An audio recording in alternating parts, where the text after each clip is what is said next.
Hi everyone, today's headlines. Nagaland Express taken to Ledo. Dhansari and Chathe Bridge all set to open on December 21. Nagaland Covenant tally 11,787. It's rupees 6,700 crore power project for Nagaland and 5 other northeast states. China prepares for return of lunar probe with moon samples. ATK MB beat Goa with late penalty in ISL. Qatar to host 2013 Asian Games, Saudi Arabia in 2034. News in details. Nagaland Express taken to Ledo. Thousands of people travelling by trains to and from Dimapur were elated when Nagaland Express was introduced on November 5, 2011 between Kamakhya Junction to Dimapur railway station and terminating at Dimapur. However, the 9-year joy has turned to despair when Northeast Frontier Railway officials at Meligaon decided to extend the Nagaland Express to Ledo and no longer terminate at Dimapur, but at Ledo. The decision is to extend Nagaland Express beyond Dimapur and to terminate at Ledo was disclosed by NFR officials in an exclusive interview. The NFR officials disclosed that the termination point of Nagaland Express will be at Ledo Station, 157 kilometers away from Merini stations.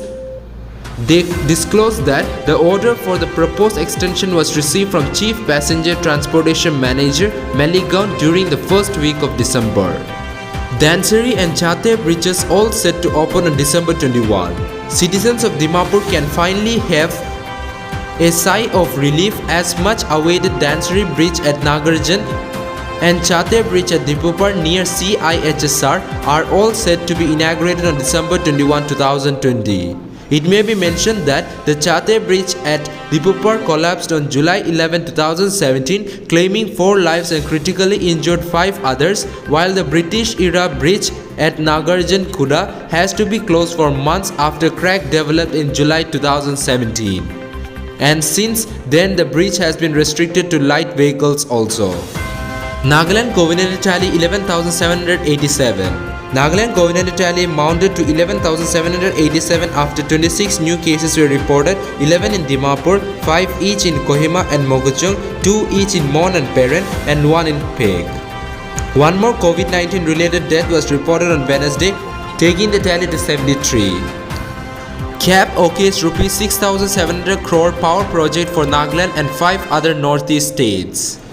Cabinet Committee on Economic Affairs chaired by Prime Minister Narendra Modi has approved the revised cost estimate of Northeast Region Power System Improvement Project at an estimated cost of rupees 6,700 crore. This is a major step towards economic development of Northeastern region through strengthening of intra-state transmission and distribution system. The scheme is being implemented through Power Grid, a public sector undertaking under Ministry of Power in association with 6 beneficiary northeastern states, namely Assam, Manipur, Meghalaya, Mizoram, Nagaland and Tripura, and is targeted to be commissioned by December 2021. After commissioning, the project will be owned and maintained by the respective northeastern state utilities. China prepares for return of lunar probe with moon samples. Chinese ground crews are standing by for the return of a lunar probe bringing back the first fresh samples of rock and debris from the moon in more than 48 years. The Chang'e probe is expected to land in Xuzhiwang district of the vast Inner Mongolia region late Wednesday on early Thursday.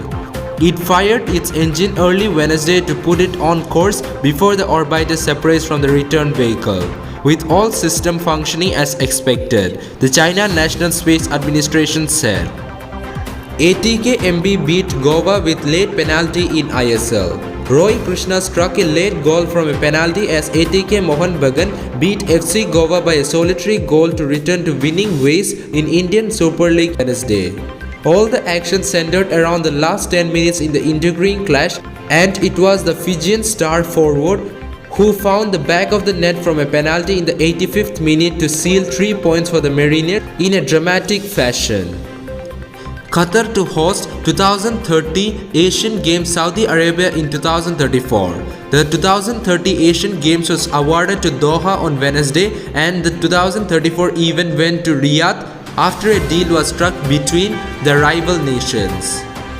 The Qatari capital of Doha beat Saudi Arabian counterpart Riyadh for the 2030 Games in the vote at Olympic Council of Asia General Assembly. The vote took place amid a bitter and long-running political dispute between Saudi Arabia and Qatar. Saudi Arabia is one of the 4 countries which has imposed a trade and travel boycott on Qatar since 2017. Though there have recently been indications the disputes could be resolved. That's all for now. To get this latest news, don't forget to subscribe this channel. Thank you.